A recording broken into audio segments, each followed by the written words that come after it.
Hello, thank you for joining us. Welcome to What Counts, the podcast where we dive deep into the world of information governance. Here, we highlight proven solutions developed through our experience working with companies across various industries, and we talk about how you can apply these solutions to your company. Whether you're interested in information governance, have a need, or just curious to hear about information management challenges like email management, retention management, or asset data management, this podcast is for you. This is Lee, and in this episode, Moore and I will talk about what it's like to start a small business and include interesting information governance guidance along the way. Did that summarize kind of what we were talking about in the preface here? I think so. Good morning, Lee and everybody.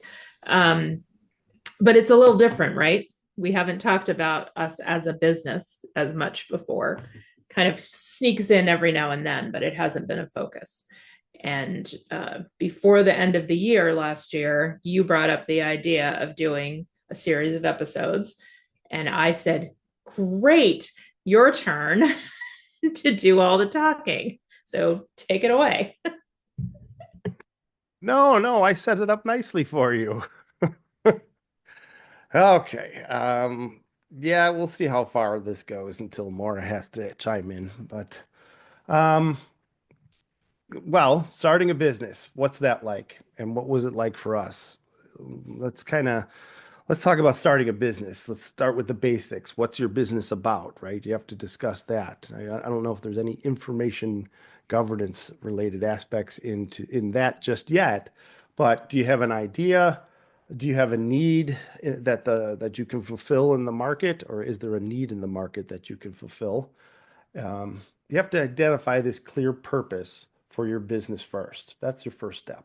It's crucial understanding the problem that you're trying to solve and the value that you're trying to provide your customers. How does that, as a start of a business idea, can you turn that into an information governance thing? I can because you need information to run your business. Regardless of what your business is, you probably are going to need information to run it. And the thing that just popped into my head, because I can't help thinking about our clients all the time, is we had an interaction with a client. We ended up actually not getting to do the work for them because their priorities changed, but it was a restaurant chain. And one of the things that I thought going into the conversation with them, it would be kind of their most important piece of intellectual capital, the thing that we would definitely want to protect and keep track of moving through, as they distributed it to all their different locations, was their recipes. And it turned out for this particular restaurant, they didn't write them down. They didn't write down the recipes. They wrote down the ingredients, and then they actually taught all the chefs, all the cooks, how to make the recipes. They brought them to their headquarters. They had a massive test kitchen. Everybody went through the same training. And then in each location, the head chef would teach the line chefs and they would pass it on. And I was fascinated by that. So even at the very beginning, thinking about, okay, it's us, it's TrailBlazer, we're the information governance consulting firm. We have a lot of information about what we do. And that's the content side, right? The what are we trying to sell? Who are our clients going to be? How are we going to do this? Then you get to the nitty gritty kind of basic information that you need for any business. How much money are you bringing in? How much money are you spending? What are your tax responsibilities? Do you have income tax responsibilities? Yes. How do you do income taxes? It's different to do an income tax as a small business owner than it is to do it as an employee of a company. If you have employees, that adds a whole new level of tax responsibility. And there's data behind all of that, or there should be data behind all of that. So even at the very beginning, when we were talking about setting, well, not the very, very beginning, because just since we're, talking about TrailBlazer as the example here, I want you all to know that the very first week after we started working together, after I hired you at the big company we worked together at, Lee? Is that when you first said to me, so when are we going to start our own company? Was it like one weekend, 1 month It's in? around there. Yes. It certainly went on for a long time before I said yes. Yes. It did take a like while. like 10 years. But even so, the whole time that you were saying we should go out on our own, one of my first comments back to you always was, what would we need to take with us? How would we do this? Because our business idea was to do the thing we were doing for the big company, but for ourselves. Which I think is how a lot of people get started. They're working with somebody, they're working for somebody, and they're like, I'm making all this money for that guy. I want to make the money for me, which is a totally legitimate thing. And I think we felt that. And definitely we felt the tired of having a boss feeling. I think that's another big thing that comes with running your own business is I don't want Absolutely. to work for anybody else. Absolutely. And I think you're right. The information that's how you started this section with, and it's there's so many books out there. There's so much information out there on how to start a business, right? It could be too much. It could be information overload. And so people will tell you you need a strategy. Of course, you need a strategy. You need to plan for your exit right away, right? Which it is true. You do need to know if there what kind of company you're trying to create. But I think the important piece is you need to have a plan or you need to have a roadmap going forward. And in information governance, that's something we really talk about when we go into organizations and we do an assessment and we say, hey, here are some of your weaknesses, but here's a roadmap to get you on your path and your journey, let's put it that way, into increased compliance type of thing. So both of those go hand in hand. Could be. We always do a roadmap that leads you to increased compliance too. But I actually think one of the other things you said is more interesting for this episode, which is a lot of business books tell you to think about your exit strategy when you set up the company. The IG side of that, the information governance side of that, is how are you going to need to separate your data? So if you are in an industry where there's a lot of movement, there's a lot of mergers or divestitures or acquisitions, the data goes with it. And we see that all the time with our bigger clients in the infrastructure space, in oil and gas especially, or utilities. But what actually I was just reading this week, some things that are going on in the market today are big companies might be selling off hard to run or less profitable pieces of their business to a small company that can focus on just that one. But they have to be able to give them the data.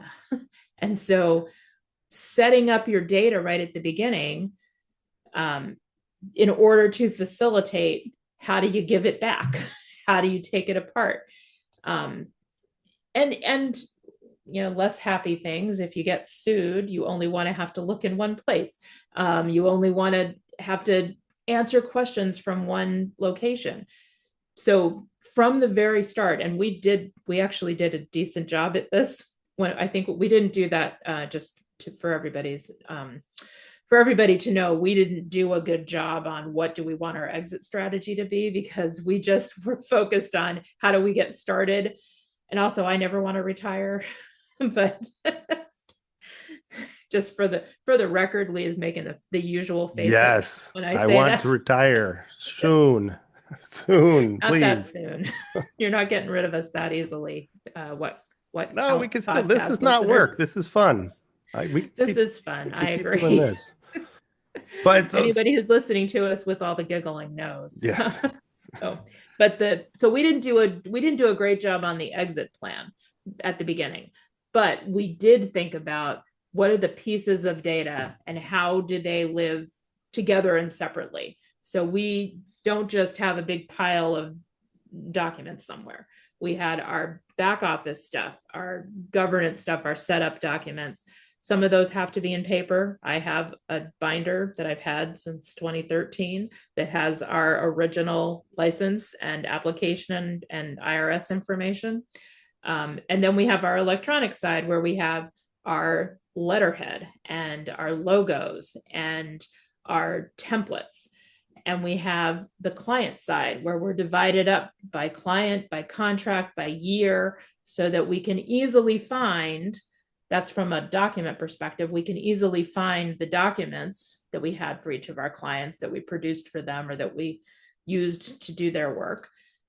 We have the template side, the approaches, the sanitized stuff. We're going to have to talk about this again later.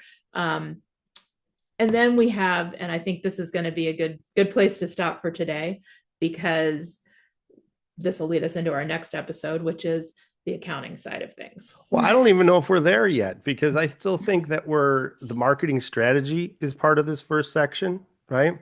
Oh, you're And right. So we're only on number one. that's all data. Yeah, we're only on number one. I mean, that's all data related. You just got into information on how you help yourself to organize yourself. Well, what about what data you want to collect on your competitors, what the people you're trying to sell to, whether you're B2B or B2C? I mean, you need to collect a lot of information there to get things right. So I think we have that. Decide what you want to do. We didn't even, is it a product? Is it a service? Does it matter, right? Can you have both? We didn't even get, Again, a thing that we didn't do at the beginning so well. At the beginning, we were services. We're coming out of the consulting space and we're services. But along the way, we have talked about products a couple of different times. We've talked about outsourcing. We've talked about a lot of things and we've tried some things. So in future episodes, I think we could dive more deeply into that. That initial decision, though, absolutely points you in different directions. Do you have employees? Do you have a lot of money so that you can wait to be profitable? yeah, right. I think, so I do think there's a lot that we still have to talk about in just this first section. We do have a number of other sections. We'll talk about funding. We could talk about financial planning, the legal structure, compliance, branding and marketing itself. What kind of professional support do you need? I think that'll be a good one. It could be short too. You need this and this for sure. We'll get to that. Human resources, you talked about a little bit, but what benefits are out there for small businesses? And we've encountered a number of different places that we've looked, and we've gone through a number of trials and tribulations when it comes to benefits that we'd like to share with people. There's more insurance, not only benefits as an insurance, medical and dental and so forth, but when it comes to errors and admissions and product liability and cyber insurance, what do you need? How much is that? Where do you look? Where do you go? Office Even supplies, car rental insurance that that was necessary for it was required, whether you were renting a car or not. Some of our clients required that. Yep.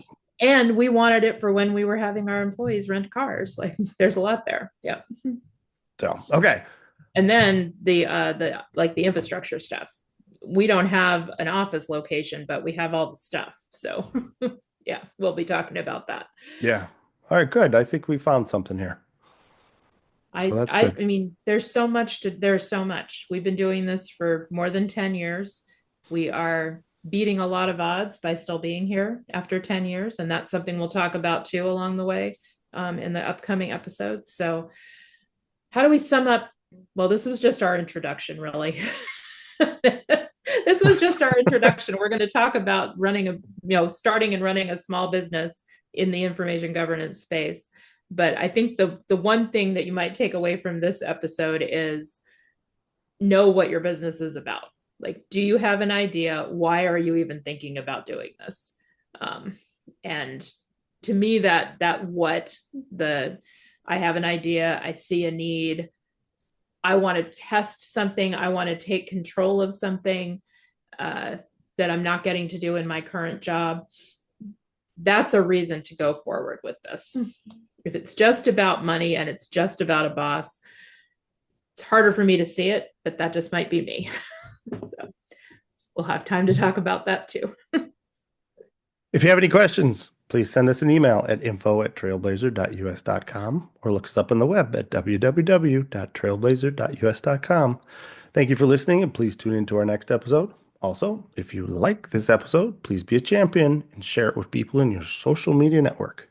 As always, we appreciate you, the listeners. Special thanks goes to Jason Blake, who created our music. Thanks, everyone. Tune in next time.